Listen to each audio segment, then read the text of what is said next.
नमस्कार खबरों के इस बुलेटिन में तुहाडा स्वागत है। मैं हर रमाशंकर। पहला पेश ने चोणवीं खबरां। पार्लीमेंट के बजट इजलास का पहला गेड़ समाप्त।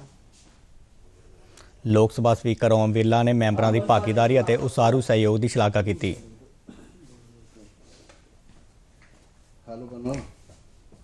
प्रधानमंत्री नरेंद्र मोदी ने कहा कि साडी सुरक्षा और खुशहाली महासागरां नाल जुड़ी है।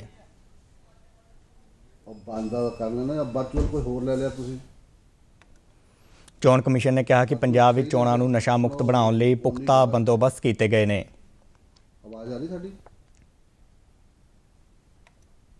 गलत जानकारी देने के मामले में 2 विधान सभा उम्मीदवारों खिलाफ FIR दर्ज।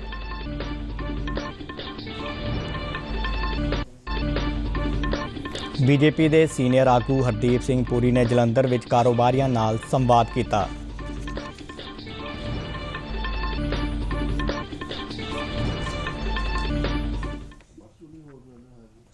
ते हुण खबरां विस्तार नाल। पार्लीमेंट के बजट इजलास का पहला पड़ाव कल समाप्त हो गया।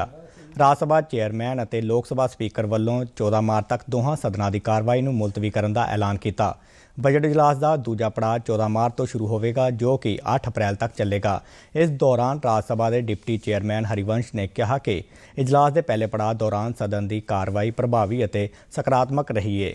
उन्होंने भविख में सदन की कार्रवाई इस भावना नाल चलण की उम्मीद प्रगट की। उप चेयरमैन ने कहा कि इस इजलास के पहले गेड़ दौरान कदे भी सदन की कार्रवाई जबरी मुलतवी नहीं करनी पई और राज सभा की कार्रवाई निर्धारित समय तो वध रही। लोक सभा स्पीकर ओम बिरला ने बजट इजलास के पहले गेड़ के आखिरी दिन सदन की कार्रवाई की अगवाई करदਿਆਂ कहा कि सारे मैंबरों की क्रियाशील भागीदारी और उसारू सहयोग शलाघायोग है। उन्होंने सदन को जानकारी दी कि कोविड दी चुनौतियों के बावजूद मैंबरों ने देर रात तक काम करके संविधानक मर्यादा की पालना की है। उन्होंने लोक सभा की कार्रवाई चंगे ढंग नाल चलाउण लई सारे मैंबरों का धन्नवाद किया और देश की जमहूरी संस्था में लोगों का भरोसा कायम रखने लई निर्विघन चर्चा को यकीनी बनाउण की अपील की। वित्त मंत्री निर्मला सीतारमण ने कहा है कि कोविड महामारी दी चुनौतियों के बावजूद सरकार के बेहतर प्रबंधन सदका देश में सिक्के के पसार की दर 6.2% रही है। राजसभा में कल केंद्रीय बजट से चर्चा दौरान सिक्के की दर संबंधी विरोधी धिर के दोषों का जवाब दिंदियां उन्होंने 2008-9 के दुनिया के आर्थिक संकट का जिक्र किया। उन्होंने कहा कि उस वेले भारतीय अर्थचारे में 2.12 लाख करोड़ रुपए का संकुचन होया, जबकि कोविड महामारी दौरान 9.57 करोड़ रुपए का संकुचन देखा गया। उन्होंने कहा कि इन्ने वड्डे संकुचन के बावजूद सिक्के के पसार की दर 6.2% है, जबकि 2008-9 में यह 9.1% हो गई सी। निर्मला सीतारमण ने साल 2022-23 के बजट को दूरदर्शी दसदिਆਂ कहा कि इस विच अगले 25 वरियां लई स्थिरता ते आधुनिक बुनियादी सहूलतां के निर्माण का प्रावधान किया गया है। उन्होंने कहा कि जेकर देश कोल अगले 25 वरियां लई विजन नहीं है तो उसनूं पिछले 70 सालों वांग भुगतना पवेगा। उन्होंने जोर दे के आख्या कि स्थिरता अर्थचारे के विकास नूं यकीनी करेगी। सरकार के ਵੱਖ-ਵੱਖ प्रोग्रामां ते योजनावां का जिक्र करदਿਆਂ उन्होंने कहा कि PM गति शक्ति राष्ट्रीय मास्टर प्लान देश भर में आधुनिक बुनियादी ढांचा तैयार करने में सरकार नूं राह दिखा रहा है। निर्मला सीतारमण ने कहा कि सरकार कामकाज में सुधार लई ਵੱਖ-ਵੱਖ खेत्रों में तकनोलॉजी अपनाउण ते ध्यान दे रही है ते डिजिटल तकनीक के इस्तेमाल नाल प्रशासन में पारदर्शिता लियांदी जा सकेगी। प्रधानमंत्री नरेंद्र मोदी ने कहा कि साडी सुरक्षा ते खुशहाली समुद्रां नाल जुड़ी हुई है। कल एक महासागर शिखर सम्मेलन की उच्च पद्धरी बैठक में वर्चुअल माध्यम राही संबोधन करदਿਆਂ प्रधानमंत्री मोदी ने इस सम्मेलन लई फ्रांस के राष्ट्रपति फ्रैंको नूं वधाई दी। फ्रांस वालों इस सम्मेलन की मेज़बानी संयुक्त राष्ट्र ते विश्व बैंक के सहयोग नाल की जा रही है। Our security and prosperity are linked to oceans. India's Indo-Pacific Ocean Initiative contains marine resources as a key pillar. India supports the French initiative of a high ambition coalition on biodiversity beyond national jurisdiction. इन दिनों इस सम्मेलन का मंतव विश्व भाईचारे नूं समुद्री खेत्रों में जल जीवन की राखी और साम संभाल लई एकजुट होकर काम करने लई प्रेरित करना सी। चोण कमीशन ने कहा है कि आदर्श चोण जाब्ता केंद्र और सूबे नूं कामकाज संबंधी अपनी जिम्मेवारियां निभाउण लई सीमित नहीं करता। ਪੰਜਾਬ ਅਤੇ ਹਰਿਆਣਾ ਹਾਈ ਕੋਰਟ ਵੱਲੋਂ ਪੰਜਾਬ ਵਿੱਚ ਨਸ਼ਾ ਮੁਕਤ ਚੋਣਾਂ ਸੰਬੰਧੀ ਪੈਨਲ ਬਣਾਏ ਜਾਣ ਦੇ ਮਾਮਲੇ ਵਿੱਚ ਚੋਣ ਕਮਿਸ਼ਨ ਨੇ ਅਦਾਲਤ ਵਿੱਚ ਹਲਫਨਾਮਾ ਦਾਇਰ ਕਰਦਿਆਂ ਕਿਹਾ ਕਿ ਸੂਬੇ ਵਿੱਚ ਚੋਣਾਂ ਨੂੰ ਨਸ਼ਿਆਂ ਤੋਂ ਲੈ ਕੇ ਹਰੇਕ ਬੁਰਾਈ ਦੇ ਪ੍ਰਭਾਵ ਤੋਂ ਮੁਕਤ ਕਰਨ ਲਈ ਕਰੜੇ ਬੰਦੋਬਸਤ ਕੀਤੇ ਗਏ ਨੇ। ਚੋਣ ਕਮਿਸ਼ਨ ਵੱਲੋਂ ਮੁੱਖ ਚੋਣ ਅਧਿਕਾਰੀ ਡਾਕਟਰ ਐਸ ਕਰੁਣਾ ਰਾਜੂ ਨੇ ਜਸਟਿਸ ਅਜੇ ਤਿਵਾੜੀ ਅਤੇ ਜਸਟਿਸ ਪੰਕਜ ਜੈਨ ਦੇ ਬੈਂਚ ਅੱਗੇ ਹਲਫਨਾਮਾ ਪੇਸ਼ ਕਰਦਿਆਂ ਕਿਹਾ ਕਿ ਆਦਰਸ਼ ਚੋਣ ਜ਼ਾਬਤੇ ਦੇ ਲਾਗੂ ਹੋਣ ਦੇ ਬਾਵਜੂਦ ਆਮ ਪ੍ਰਸ਼ਾਸਨ ਲਈ ਪਹਿਲੀਆਂ ਅਥਾਰਟੀਆਂ ਜ਼ਿੰਮੇਵਾਰ ਨੇ, ਜਦਕਿ ਨਸ਼ਿਆਂ ਦੀ ਤਸਕਰੀ ਨੂੰ ਰੋਕਣ ਲਈ ਕੇਂਦਰੀ ਇਨਫੋਰਸਮੈਂਟ ਅਤੇ intelligence agency narcotics control bureau ਨਿਗਰਾਨੀ ਰੱਖ ਰਹੀ ਹੈ। ਚੋਣ ਅਧਿਕਾਰੀ ਨੇ ਦੱਸਿਆ ਕਿ ਉਮੀਦਵਾਰਾਂ ਦੇ ਚੋਣ ਖਰਚੇ ਦੀ ਨਿਗਰਾਨੀ ਲਈ 15 ਨੋਡਲ ਅਧਿਕਾਰੀਆਂ ਨੂੰ ਸੂਬੇ ਭਰ ਵਿੱਚ ਤਾਇਨਾਤ ਕੀਤਾ ਗਿਆ ਹੈ, ਜਦਕਿ 15 ਸਪੈਸ਼ਲ ਆਬਜ਼ਰਵਰ ਵੀ ਲਗਾਏ ਗਏ ਨੇ। ਹਾਈ ਕੋਰਟ ਦੇ ਬੈਂਚ ਨੇ ਚੋਣ ਕਮਿਸ਼ਨ ਨੂੰ ਵੋਟਰਾਂ ਨੂੰ ਭਰਮਾਉਣ ਲਈ ਕਿਸੇ ਵੱਲੋਂ ਵੀ ਰਿਸ਼ਵਤ, ਨਸ਼ਿਆਂ ਅਤੇ ਹੋਰ ਵੀ ਕਿਸੇ ਪ੍ਰਕਾਰ ਦੇ ਪ੍ਰਭਾਵ ਦੀ ਵਰਤੋਂ ਰੋਕਣ ਲਈ ਜ਼ੀਰੋ ਸਹਿਣਸ਼ੀਲਤਾ ਅਪਣਾਉਣ ਲਈ ਕਿਹਾ। ਡਾਕਟਰ ਰਾਜੂ ਨੇ ਦੱਸਿਆ ਕਿ ਸੂਬੇ ਵਿੱਚ ਆਦਰਸ਼ ਚੋਣ ਜ਼ਾਬਤਾ ਲਾਗੂ ਹੋਣ ਮਗਰੋਂ ਵੱਖ-ਵੱਖ ਇਨਫੋਰਸਮੈਂਟ ਟੀਮਾਂ ਨੇ ਜ਼ਾਬਤੇ ਦੀ ਉਲੰਘਣਾ ਦੇ ਸੰਬੰਧ ਵਿੱਚ 407 ਕਰੋੜ 15 ਲੱਖ ਰੁਪਏ ਕੀਮਤ ਦੀਆਂ ਵਸਤਾਂ ਜ਼ਬਤ ਕੀਤੀਆਂ ਨੇ। ਉਹਨਾਂ ਦੱਸਿਆ ਕਿ 27 ਕਰੋੜ 85 ਲੱਖ ਰੁਪਏ ਦੀ ਬੇਨਾਮੀ ਨਕਦੀ ਵੀ ਜ਼ਬਤ ਕੀਤੀ ਗਈ ਹੈ। ਉਹਨਾਂ ਦੱਸਿਆ ਕਿ ਸੂਬੇ ਵਿੱਚ 24,141 ਨਾਕੇ ਲਗਾਏ ਗਏ ਨੇ। ਉਹਨਾਂ ਕਿਹਾ ਕੁੱਲ 3,90,170 ਲਾਇਸੈਂਸੀ ਹਥਿਆਰਾਂ ਵਿੱਚ ਹੁਣ ਤੱਕ 3,79,258 ਹਥਿਆਰ ਜਮ੍ਹਾਂ ਕਰਵਾਏ ਜਾ ਚੁੱਕੇ ਨੇ, ਜਦਕਿ ਬਿਨਾਂ ਲਾਇਸੈਂਸ ਵਾਲੇ 121 ਹਥਿਆਰ ਵੀ ਜ਼ਬਤ ਕੀਤੇ ਗਏ ਨੇ। ਚੋਣ ਕਮਿਸ਼ਨ ਵੱਲੋਂ ਚੋਣ ਪ੍ਰਣਾਲੀ ਵਿੱਚ ਹਰੇਕ ਵੋਟਰ ਦੀ ਭਾਗੀਦਾਰੀ ਨੂੰ ਯਕੀਨੀ ਬਣਾਉਣ ਲਈ ਕਈ ਪਹਿਲਕਦਮੀਆਂ ਕੀਤੀਆਂ ਜਾ ਰਹੀਆਂ ਨੇ। ਕਮਿਸ਼ਨ ਵੱਲੋਂ ਜਿੱਥੇ ਇੱਕ ਪਾਸੇ ਵੋਟਰਾਂ ਨੂੰ ਜਾਗਰੂਕ ਕੀਤਾ ਜਾ ਰਿਹਾ ਹੈ, ਉੱਥੇ ਹੀ ਦਿਵਿਆਂਗ ਅਤੇ 80 ਸਾਲ ਤੋਂ ਵੱਧ ਉਮਰ ਦੇ ਵੋਟਰਾਂ ਦੀ ਸ਼ਮੂਲੀਅਤ ਲਈ ਪੋਸਟਲ ਵੈਲਟ ਦੀ ਸੁਵਿਧਾ ਪ੍ਰਦਾਨ ਕਰਨ ਲਈ ਤਿਆਰੀਆਂ ਕੀਤੀਆਂ ਜਾ ਰਹੀਆਂ ਨੇ। ਹਰੇਕ ਟੀਮ ਵਿੱਚ 2 ਪੋਲਿੰਗ ਅਫਸਰ ਅਤੇ 1 ਮਾਈਕਰੋ ਆਬਜ਼ਰਵਰ ਹੋਣਗੇ। ਸੰਗਰੂਰ ਜ਼ਿਲ੍ਹੇ ਦੇ ਜ਼ਿਲ੍ਹਾ ਚੋਣ ਅਧਿਕਾਰੀ ਰਾਮਵੀਰ ਨੇ ਦੱਸਿਆ ਕਿ ਪੋਸਟਲ ਵੈਲਟ ਲਈ ਜ਼ਿਲ੍ਹੇ ਦੇ 5 ਵਿਧਾਨ ਸਭਾ ਹਲਕਿਆਂ ਵਿੱਚ ਕੁੱਲ 764 ਵੋਟਰਾਂ ਵੱਲੋਂ ਅਪਲਾਈ ਕੀਤਾ ਗਿਆ ਹੈ, ਜਿਨ੍ਹਾਂ ਦੀ ਸਹੂਲਤ ਲਈ 54 ਟੀਮਾਂ ਬਣਾਈਆਂ ਗਈਆਂ ਨੇ। ਹਰੇਕ ਟੀਮ ਨੂੰ 14 ਤੋਂ 15 ਵੋਟਰਾਂ ਦੀ ਜ਼ਿੰਮੇਵਾਰੀ ਸੌਂਪੀ ਗਈ ਹੈ। ਉਹਨਾਂ ਦੱਸਿਆ ਕਿ ਇਹ ਟੀਮਾਂ 11 ਫਰਵਰੀ ਤੋਂ 15 ਫਰਵਰੀ ਤੱਕ ਉਹਨਾਂ ਵੋਟਰਾਂ ਦੇ ਘਰ ਜਾ ਕੇ ਪੋਸਟਲ ਵੈਲਟ ਰਾਹੀਂ ਮਤਦਾਨ ਕਰਵਾਉਣਗੀਆਂ। ਇਸ ਪੂਰੇ ਅਮਲ ਦੀ ਵੀਡੀਓਗ੍ਰਾਫੀ ਕੀਤੀ ਜਾਵੇਗੀ। ਜ਼ਿਲ੍ਹਾ ਚੋਣ ਅਧਿਕਾਰੀ ਨੇ ਦੱਸਿਆ ਕਿ ਇਸ ਪ੍ਰਕਿਰਿਆ ਸੰਬੰਧੀ ਉਮੀਦਵਾਰਾਂ ਨੂੰ ਵੀ ਜਾਣਕਾਰੀ ਦਿੱਤੀ ਗਈ ਹੈ ਅਤੇ ਉਹ ਪੋਸਟਲ ਵੈਲਟ ਦੀ ਪ੍ਰਕਿਰਿਆ ਨੂੰ ਦੇਖ ਸਕਦੇ ਨੇ। ਪੰਜਾਬ ਦੇ ਮੁੱਖ ਚੋਣ ਅਧਿਕਾਰੀ ਡਾਕਟਰ ਐਸ ਕਰੁਣਾ ਰਾਜੂ ਨੇ ਦੱਸਿਆ ਕਿ ਵਿਧਾਨ ਸਭਾ ਚੋਣਾਂ ਲਈ ਪਰਚੇ ਦਾਖਲ ਕਰਨ ਵਾਲੇ 2 ਉਮੀਦਵਾਰਾਂ ਖਿਲਾਫ ਚੋਣ ਕਮਿਸ਼ਨ ਨੂੰ ਗਲਤ ਜਾਣਕਾਰੀ ਦੇਣ ਸੰਬੰਧੀ FIR ਦਰਜ ਕੀਤੀ ਗਈ ਹੈ। ਚੰਡੀਗੜ੍ਹ ਤੋਂ ਜਾਰੀ ਬਿਆਨ ਵਿੱਚ ਮੁੱਖ ਚੋਣ ਅਧਿਕਾਰੀ ਨੇ ਦੱਸਿਆ ਕਿ ਪਟਿਆਲਾ ਜ਼ਿਲ੍ਹੇ ਦੀ ਸਨੌਰ ਸੀਟ ਤੋਂ ਉਮੀਦਵਾਰ ਹਰਮੀਤ ਸਿੰਘ ਢਿੱਲੋਂ ਅਤੇ ਮਲੇਰਕੋਟਲਾ ਵਿਧਾਨ ਸਭਾ ਸੀਟ ਤੋਂ ਆਜ਼ਾਦ ਉਮੀਦਵਾਰ ਮੁਹੰਮਦ ਸ਼ਕੀਲ ਖਿਲਾਫ ਜਨ ਪ੍ਰਤੀਨਿਧਤਾ ਐਕਟ ਦੀ ਧਾਰਾ 125A ਅਤੇ IPC ਦੀਆਂ ਵੱਖ-ਵੱਖ ਧਾਰਾਵਾਂ ਤਹਿਤ ਮਾਮਲੇ ਦਰਜ ਕੀਤੇ ਗਏ ਨੇ।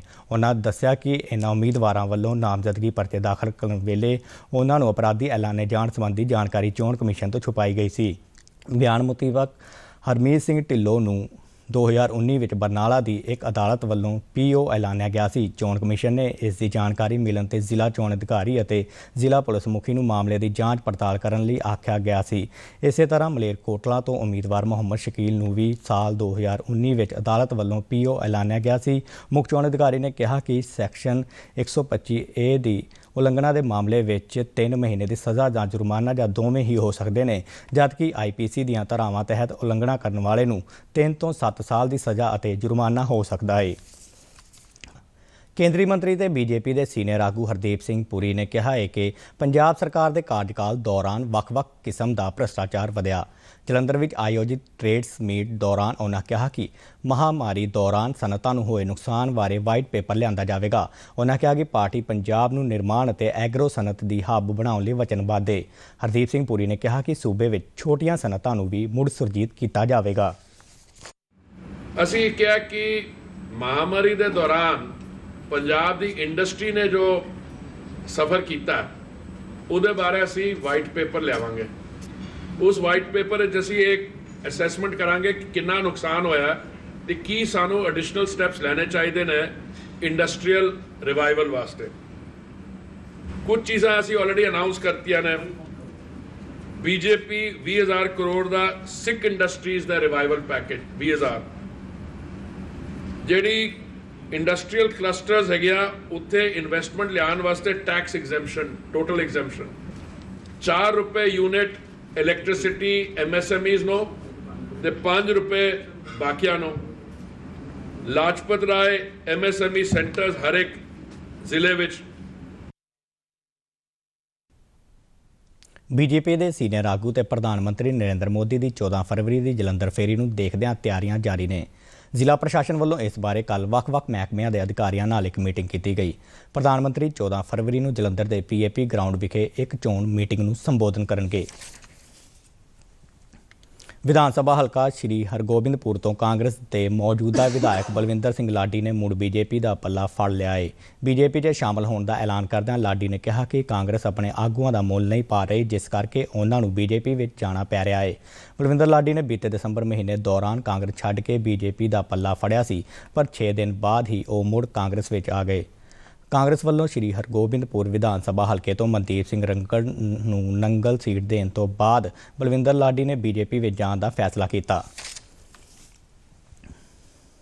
ਪੰਜਾਬ ਵਿੱਚ ਵਿਧਾਨ ਸਭਾ ਚੋਣਾਂ ਦੇ ਮੱਦੇਨਜ਼ਰ ਕਪੂਰਥਲਾ ਤੋਂ ਸੀਨੀਅਰ ਸਿਆਸੀ ਆਗੂ ਰੋਸ਼ਨ ਸੱਭਰਵਾਲ ਸਣੇ ਕਈਆਂ ਨੇ ਕੱਲ੍ਹ ਬੀਜੇਪੀ ਦੀ ਮੈਂਬਰਸ਼ਿਪ ਹਾਸਲ ਕੀਤੀ। ਜਲੰਧਰ ਤੋਂ ਪਾਰਟੀ ਪ੍ਰਭਾਰੀ ਵਿਨੋਦ ਚਾਵੜਾ ਨੇ ਰੋਸ਼ਨ ਸੱਭਰਵਾਲ ਅਤੇ ਆਪਣਾ ਏਕਤਾ ਮੰਚ ਦੇ ਮੈਂਬਰਾਂ ਨੂੰ ਦੁਸ਼ਾਲੇ ਭੇਂਟ ਕਰਕੇ ਪਾਰਟੀ ਵਿੱਚ ਸਵਾਗਤ ਕੀਤਾ ਅਤੇ ਪਾਰਟੀ ਮੈਂਬਰਸ਼ਿਪ ਪ੍ਰਦਾਨ ਕੀਤੀ। ਪੰਜਾਬ ਕਾਂਗਰਸ ਦੇ ਮੁੱਖ ਮੰਤਰੀ ਦੇ ਚਿਹਰੇ ਚਰਨਜੀਤ ਸਿੰਘ ਚੰਨੀ ਨੇ ਬਾਬਾ ਬਕਾਲਾ ਵਿਖੇ ਕੱਲ੍ਹ ਇੱਕ ਚੋਣ ਰੈਲੀ ਨੂੰ ਸੰਬੋਧਨ ਕੀਤਾ। ਉਹਨਾਂ ਕਿਹਾ ਕਿ ਕਿਸੇ ਵੀ ਸੂਬੇ ਦੀ ਤਰੱਕੀ ਲਈ ਸਿੱਖਿਆ ਅਤੇ ਸਿਹਤ ਸਹੂਲਤਾਂ ਦੇਣਾ ਸਰਕਾਰ ਦੀ ਜ਼ਿੰਮੇਵਾਰੀ ਹੈ ਅਤੇ ਨਵੀਂ ਸਰਕਾਰ ਬਣਦਿਆਂ ਹੀ ਸੂਬੇ ਵਿੱਚ ਮੁਫਤ ਸਿੱਖਿਆ ਅਤੇ ਮੁਫਤ ਇਲਾਜ ਮੁਹੱਈਆ ਕਰਵਾਇਆ ਜਾਵੇਗਾ।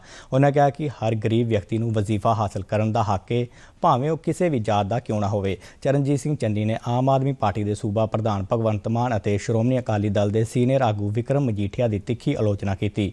ਉਹਨਾਂ ਕਿਹਾ ਕਿ ਕਾਂਗਰਸ ਪਾਰਟੀ ਲੋਕਾਂ ਨੂੰ ਇਨਸਾਫ ਸੁਥਰਾ ਪ੍ਰਸ਼ਾਸਨ ਦੇਣ ਲਈ ਪੂਰੀ ਤਰ੍ਹਾਂ ਵਚਨਬੱਧ ਹੈ। ਸ਼੍ਰੋਮਣੀ ਅਕਾਲੀ ਦਲ ਦੇ ਪ੍ਰਧਾਨ ਸੁਖਬੀਰ ਬਾਦਲ ਨੇ ਕੱਲ੍ਹ ਗੁਰੂ ਹਰਸਹਾਏ ਵਿੱਚ ਪਾਰਟੀ ਦੇ ਉਮੀਦਵਾਰ ਦੇ ਹੱਕ ਵਿੱਚ ਚੋਣ ਰੈਲੀ ਨੂੰ ਸੰਬੋਧਨ ਕੀਤਾ। ਉਹਨਾਂ ਕਿਹਾ ਕਿ ਕਾਂਗਰਸ ਪਾਰਟੀ ਲੋਕਾਂ ਨਾਲ ਕੀਤੇ ਵਾਅਦੇ ਪੂਰੇ ਨਹੀਂ ਕਰ ਸਕੀ ਹੈ ਅਤੇ ਹਰ ਮੌਕੇ ਤੇ ਨਾਕਾਮ ਰਹੀ ਹੈ। ਆਮ ਆਦਮੀ ਪਾਰਟੀ ਦੇ ਕਨਵੀਨਰ ਅਰਵਿੰਦ ਕੇਜਰੀਵਾਲ ਦੀ ਪਤਨੀ ਸੁਨੀਤਾ ਕੇਜਰੀਵਾਲ ਅਤੇ ਉਹਨਾਂ ਦੀ ਬੇਟੀ ਹਰਸ਼ਿਤਾ ਕੇਜਰੀਵਾਲ ਨੇ ਕੱਲ੍ਹ ਧੂਰੀ ਅਸੈਂਬਲੀ ਹਲਕੇ ਵਿੱਚ ਪਾਰਟੀ ਦੇ ਸੂਬਾ ਪ੍ਰਧਾਨ ਭਗਵੰਤ ਮਾਨ ਦੇ ਹੱਕ ਵਿੱਚ ਚੋਣ ਪ੍ਰਚਾਰ ਕੀਤਾ। ਭਗਵੰਤ ਮਾਨ ਨੂੰ ਆਪਣਾ ਦਿਓਰ ਦੱਸਦਿਆਂ ਉਹਨਾਂ ਕਿਹਾ ਕਿ ਪੰਜਾਬ ਦੀ ਖੁਸ਼ਹਾਲੀ ਲਈ ਮਾਨ ਨੂੰ ਜਿਤਾਓ।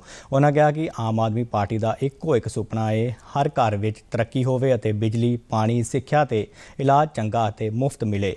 ਇਸ ਤੋਂ ਪਹਿਲਾਂ ਸੰਗਰੂਰ ਪੁੱਜਣ ਤੇ ਭਗਵੰਤ ਮਾਨ ਦੀ ਮਾਤਾ ਤੇ ਭੈਣ ਨੇ ਉਹਨਾਂ ਦਾ ਸਵਾਗਤ ਕੀਤਾ।